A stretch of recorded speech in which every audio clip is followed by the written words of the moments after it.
အားလုံးပဲမင်္ဂလာပါနော်ဆရာတို့ပြန်စားလိုက်အောင်ဆရာတို့ဒါလေးကတော့18ရက်နေ့ကနေ21ရက်နေ့အတွက်ပေါ့နော်ဆရာရဲ့2သိန်းနဲ့4လုံးခွေလေးဖြစ်ပါတယ်เนาะကျွန်တော်ရဲ့မျိုးတွေကိုအပတ်တိုင်းတင်ဆက်ပေးနေကြဆရာဒီပေါက်သီး3ချိန်စာမူတွေ formula တွေရတင်ဆက်ပေးနေတာဖြစ်ပါတယ်ဗျာဒါလေးကတော့2သိန်းနဲ့4လုံးခွေလေးဖြစ်ပါတယ်ဆရာကြည့်တဲ့4ဘင်းကလင်နာတော့ဖြစ်ရမယ်ပေါ့နော်4ဘင်းကလင်နာဆိုတာ1ဘင်း2ဘင်း3ဘင်း4ဘင်းဆိုတဲ့4ဘင်းကလင်နာတော့ဖြစ်ရမယ်4ဘင်းကလင်နာရဲ့ပထမအပတ်တိုင်းမှာတဲ့ဆရာတို့ဒီပထမအပတ်တိုင်းမှာ3853ညာပူပါခွေရဆင်းပေးတယ်တဲ့ဟုတ်လားဘာခွေလဲ3853ညာခွေရဆင်းပေးတယ်အဲ့တော့ကျွန်တော်ရဲ့မျိုးတွေကဆရာတွေပြောရင်ယုံရမှာလားမယုံရပါဘူးเนาะဆရာတင်ပေးထားတဲ့ကလင်နာလေးနဲ့စစ်ကြည့်ပေါ့เนาะဆရာတို့ဒီမှာ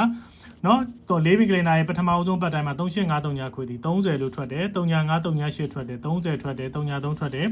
3355 50ဆိုပြီးထွက်တယ်50လို့ထွက်တယ်90လို့ထွက်sorry 80လို့ထွက်တယ်85လို့ထွက်တယ်88လို့ထွက်တယ်83လို့ထွက်တယ်85လို့ထွက်တယ်เนาะဆရာဒီမှာ30 33လို့ထွက်တယ်38လို့ထွက်တယ်53 38လို့ထွက်တယ်38လို့ထွက်တယ်38လို့ထွက်တယ်38လို့ထွက်တယ်33လို့ထွက်တယ်33လို့ထွက်တယ်3853ခွေရ3953 3888လို့ထွက်တယ်ဒီတပင်ပဲဖောင်းထားတယ်เนาะဒီတပင်ပဲဖောင်းထားတယ်ပြီးတော့ဆက်ပြီးတော့ဆရာဒီ395833ဆိုပြီးတော့3853ခွေဆင်းတယ်အဲ့ဒီလို့ဆိုရင်ဆရာအခုဒီမှာလည်းပဲပထမပတ်မှာတေချာပေါက်ဆင်းမှုရှိတဲ့အခွေဒီ3853ပူပါခွေထိုးမယ်ဆိုကျွန်တော်မျိုးဒီပေါက်တီးတစ်ချိန်စာတေချာပေါက်ရမှာဖြစ်ပါတယ်ဗျနော်အဲ့တော့ကျွန်တော်ရဲ့မျိုးတွေကဒီထက်ကနေမှဆရာဒီ main အနေနဲ့ရှင်းကားလို့ရွေးပေးပါတယ်အဲ့တော့ကျွန်တော်မျိုးတွေအခုဆရာရှင်းပြသွားတာကျွန်တော်မျိုးတွေနားလဲလားနားလဲတယ်ဆိုဆရာရဲ့ comment အောက်မှာနားလဲတယ်ပဲဖြစ်ဖြစ်မှန်နော်